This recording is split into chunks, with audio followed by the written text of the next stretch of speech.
জাবালে নূর প্রথম আলোকিত যে পাহাড়, এখানে রয়েছে নবী করিম সাল্লাল্লাহু আলাইহি ওয়াসাল্লামের ধ্যানে মগ্ন থাকার স্থান হীরা গুহা। আরবিতে হীরা গুহাকে গারে হীরা বলা হয়। এই গুহায় প্রথম পবিত্র কুরআন তথা আল্লাহর বাণী নাজিল হয়েছিল, আর তাই ইসলামের ইতিহাসে জাবালে নূর পাহাড় এবং হীরা গুহা খুবই তাৎপর্যপূর্ণ। জাবালে নূর বা হীরা গুহার প্রতি ধর্মপ্রাণ মুসলিমদের আগ্রহের কমতি নেই। রাসূল সাল্লাল্লাহু আলাইহি ওয়াসাল্লামের ধ্যানে মগ্ন থাকার এই স্থানটি কাবা শরীফ থেকে মাত্র কয়েক মাইল দূরে। সমতল ভূমি থেকে প্রায় 1000 ফুট উচ্চতার এই পাহাড়ে উঠতে মাত্র 200 থেকে 250 ফুট পথ গাড়ি দিয়ে যাওয়া যায়, তবে বাকি 800 ফুটেরও বেশি পথ ঘুরতে হয় পায়ে হেঁটে। এক্ষেত্রে কয়েকবার পাহাড়ের মাঝে বিশ্রামাগারে বিশ্রাম নিতে হয় দর্শনার্থীদের। পাথরের এই পাহাড় বেয়ে বেয়ে পায়ে হেঁটে উপরে উঠতে কষ্ট হলেও রাসূল সাল্লাল্লাহু আলাইহি সাল্লামের কাছে আল্লাহর পক্ষ থেকে যে বাণী জিবরাইল আলাইহিস সালাম এনেছিলেন, তার স্মৃতি বিজড়িত এই স্থানটি দেখতে আবেগের কাছে সব কষ্ট যেন ম্লান হয়ে যায়। ধর্মপ্রাণ মুসলিমদের 100 ফুট উচ্চতার ভয়ঙ্কর এই পথ পাড়ি দিয়ে হীরা গুহায় পৌঁছাতে পাহাড়ের চূড়ায় উঠতে হয়। এরপর পাহাড়ের চূড়া থেকে বিপরীত দিকেই একটু নিচে অবস্থিত এই হীরা গুহা। সেখানে পৌঁছানো যেন বেশ কষ্টসাধ্য। একজন শক্তিশালী সামর্থ্যবান মানুষের নিচে থেকে হীরা গুহা পৌঁছাতে সময় লাগে কমপক্ষেও 1 ঘন্টা।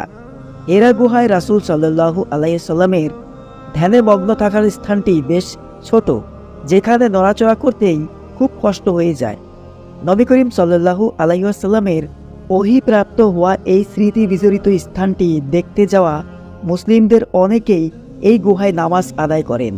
610 খ্রিস্টাব্দে হীরা গুহায় আল্লাহ তাআলা পবিত্র কুরআনুল করিম নাজিল করেন। রাসূল সাল্লাল্লাহু আলাইহি ওয়াসাল্লাম ধ্যানমগ্ন থাকা অবস্থায় সর্বপ্রথম হযরত জিবরাইল আলাইহিস সালাম কুরআনের বাণী নিয়ে হাজির হয়েছিলেন। রাসূল সাল্লাল্লাহু আলাইহি ওয়াসাল্লামের বর্ণনায়, এক রাতে তাহাজ্জুদের সময় মানুষের আকৃতিতে একজন ফেরেশতা তার কাছে আসেন এবং তাকে বলেন, পড়ুন।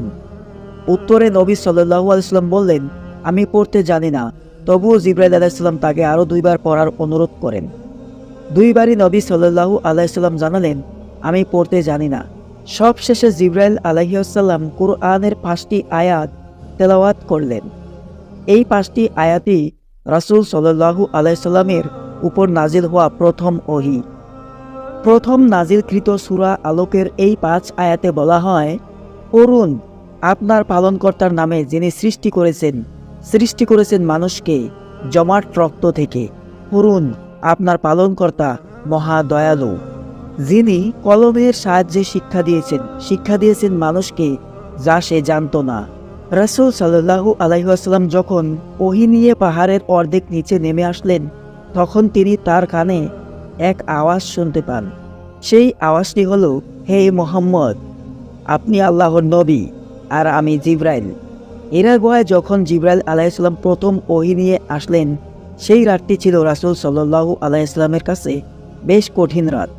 জিবরাইল আলাইহিস সালাম বিদায় নেওয়ার আগ পর্যন্ত রাসূল সাল্লাল্লাহু আলাইহি সাল্লাম যেদিকেই তাকাতেন দেখতে পেতেন জিবরাইল আলাইহিস সালাম সব দিকে তার সামনেই দাঁড়িয়ে আছেন। এতে তিনি ভয় পেয়েছিলেন। হীরা গুহা থেকে নিজ বাসায় ফিরে আসার পর নবী করিম সাল্লাল্লাহু আলাইহি ওয়াসাল্লাম খাদিজা রাদিয়াল্লাহু তাআলা আনহাকে বলেন, আমাকে কম্বল দ্বারা আবৃত করে দাও। প্রিয় দর্শক, হীরা গুহায় কুরআনে প্রথম ওহী নাজিল হওয়ার পর থেকে দীর্ঘ 22 বছর 5 মাস 14 দিন সময়ে প্রিয় নবী সাল্লাল্লাহু আলাইহি ওয়াসাল্লামের কাছে ওহী নাজিলের মাধ্যমে পুরো কুরআনুল কারীম অবতীর্ণ হয়, যার শুভ সূচনা হয়েছিল জাওয়ালে নূর থেকেই। বরকতময় আলোকিত কুরআন শুধু মুসলিম উম্মাহর জন্যই নয়, বিশ্ব মানবতার জন্য আলোর আধার। আর এই জন্যই এই পাহাড় বিশ্বব্যাপী জাবালে নূর বা আলোকিত পাহাড় নামে পরিচিত।